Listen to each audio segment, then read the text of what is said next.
The United States of America has bullied nations before and imposed senseless and arbitrary sanctions and threatened wars. But we are a different generation. We are a generation of economic freedom fighters and will not be bullied, Mr. President. We agree with you, President, that we should not be bullied. We stand on the shoulders of the giants who confronted the establishment with their very lives, and we are willing to follow in their footsteps. We are not cowards, and they must not try us. Chair, President Cyril Ramaphosa stood before a joint sitting of the National Assembly and the National Council of Provinces on Thursday last week, addressing South Africans and the world to deliver his 8th State of the Nation address. Yet he spoke as if it were his first ever SONA. There was no sense of accountability, no meaningful reporting, and no acknowledgement of the economic crisis facing our people. The President did not tell us what happened to the National Development Plan. He did not say whether it is still the guiding policy of South Africa, nor did he acknowledge that the country has been governed without any clear, practical, and guiding policy. Today, we have the medium-term development plan, but its direction and impact remain unclear, just another failed NDP. In reality, the neoliberal right-wing coalition has no credible economic plan. There is no clear strategy to create jobs while more than 12 million people remain unemployed. The economy is stagnant, and these are undeniable facts. We are facing a crisis as a nation.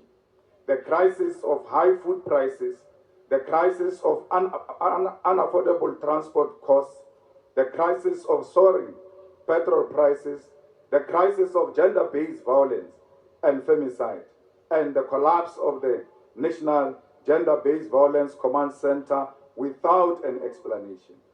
The crisis of water shortage in Mzinyati, Skukuni, and many other parts of Gauteng, it's a serious crisis. The crisis of inadequate housing in Alexander, Umlazi, and Kailicha. The crisis of collapsed municipalities that lack the capacity to deliver basic services. These are the crises the President inherited when he was elected President of the Republic of South Africa on 15 February 2018. In 2018, you said you will focus on rebuilding, yet things only got worse for our people. In 2019, you said to Mamina, the nation sent you, but to this day, we don't know what you went and did after you were too much. It was in 2019 when you stood before South Africa after asking us to send you, and you promised the nation speed trains and a smart city. You asked us to imagine a country where bullet trains pass through Johannesburg as they travel from here to Musina, and they stop in Buffalo City on their way from eThekwini back here in Cape Town. You said to us, the time has arrived to build a new smart city founded on the technologies of the fourth industrial revolution.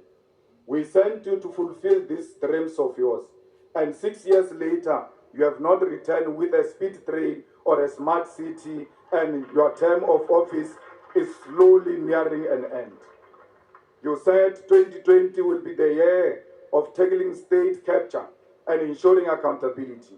Yet not a single person has been arrested despite the 1 billion spent on the Zondo Commission report.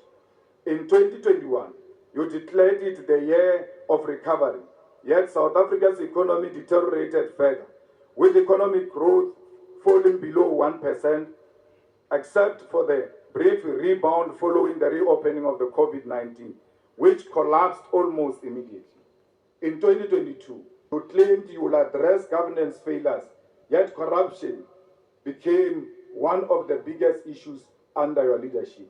And that corruption has found its way now into the judiciary. We never had crisis of corruption in the judiciary. It only started with you when you sealed the CR17 documents in court.